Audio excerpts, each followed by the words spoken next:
घटना के संबंध में जो एंटी थेफ्ट की सेल की टीम बनाई गई है, उनके वो एसपी साउथ के निर्देशन में उनके सर्कल ऑफिसर व थाना की टीम व एंटी थेफ्ट सेल की टीम के द्वारा एक बड़े गैंग का पर्दाफाश किया गया। एक बड़े गैंग को अरेस्ट किया गया है, जिनके कब्जे से लगभग 31 लाख रुपए के आभूषण, लगभग 1,05,000 रुपया और 45 किलोग्राम गांजा, जो कि चोरी किए गए माल से बरामद, जो उनके पास पैसा आया था उसको बेच करके उनके द्वारा क्रय किया गया था, वह बरामद किया गया है। इसमें 5 व्यक्तियों के एक गिरोह का पर्दाफाश किया गया। गिरोह के बारे में हमको जानकारी मिली है, जिसपे काम करते हुए 2 व्यक्तियों को, सुजीत पासवान व विशाल यादव को गिरफ्तार किया गया है। जो इनके अन्य साथी हैं, उनकी गिरफ्तारी हेतु टीम लगाई गई है और इनके पास से ये हमारी बरामदगी हुई है।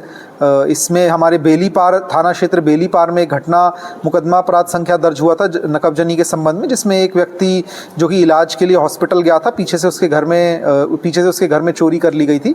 तो उस केस का अनावरण हुआ है। उस केस में जो भी आभूषण गए थे, उनमें से कुछ आभूषण, उस केस के जो पैसे गए थे वो पैसे और काफ़ी आभूषण जो इनके द्वारा गला दिए गए थे, उसकी भी जानकारी मिली है। उस संबंध में भी कार्य हुआ है। ये टीम के द्वारा सराहनीय कार्य किया गया है और भारी मात्रा में जो इनके पास से कीमती आभूषण बरामद हुए हैं, उनके संबंध में अग्रिम हमारी बैकवर्ड फॉरवर्ड लिंकेजेस की कार्रवाई भी चल रही है। इनमें जो इनके साथी थे, जो कि ले जा करके उन आभूषणों को ज्वेलर्स के यहाँ पे बेचने का कार्य करते थे, उसमें एक महिला का नाम भी आया है, जिसको जो भी हमारी वांछित अभियुक्त है, जिसको तत्काल गिरफ्तार किया जाएगा। एवं इनके जो अन्य साथी हैं, उनके संबंध में भी हमारी टीम लगी हुई है। इसमें विवेचनात्मक कार्रवाई प्रचलित है। आगे और किन किन केसेस में ये गैंग सम्मिलित रहा है, उसके बारे में जानकारी की जाएगी और इसको पकड़ने से चोरी करने वाले एक बड़े गैंग के ऊपर हमारी एंटी थेफ्ट सेल टीम और थाने की टीम के द्वारा कार्य किया गया। सर, ये चोरी करते सर गोल्ड को क्या करते हैं सर? गोल्ड को इनके द्वारा बेचा जाता था। गोल्ड में 2 तरीके की हमारे पास बरामदगी इनके थ्रू हुई है। एक तो जो गोल्ड के आभूषण ये लोग लेते थे, आभूषण, उसके अलावा उस गोल्ड को गला करके फिर आगे उसको बेचा जाता था, उसका आकार चेंज करके, जिससे कि वह पहचान में ना आए। तो गोल्ड को क्या गिरवी भी रखते थे?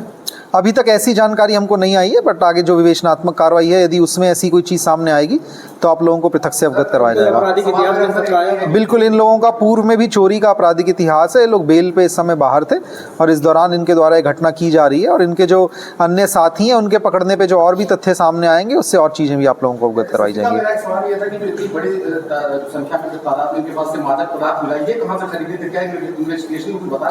बिल्कुल, इस संबंध में जो इन्होंने चोरी की थी, इनके द्वारा कबूला गया है और बताया गया है कि उसी के पैसे से इनके द्वारा जो कुछ आभूषण बेचे गए थे, उनसे जो इनको पैसा मिला था, उससे इनके द्वारा ये मादक पदार्थ खरीदा गया था और इसमें इनको लग रहा था कि ज़्यादा प्रॉफिट होगा।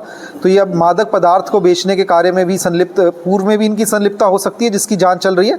लेकिन जो ये इन्होंने अब तक की पूछताछ में बताया है, वो ये आभूषण बेच करके जो पैसा आया था, उससे इनके द्वारा ये मादक पदार्थ बेचा गया था, जिसको और आगे बेच करके और पैसा कमाना चाह रहे थे। तो उसके चलते जो गैंग है, ये काफ़ी तरीके के अपराधों में संलिप्त था।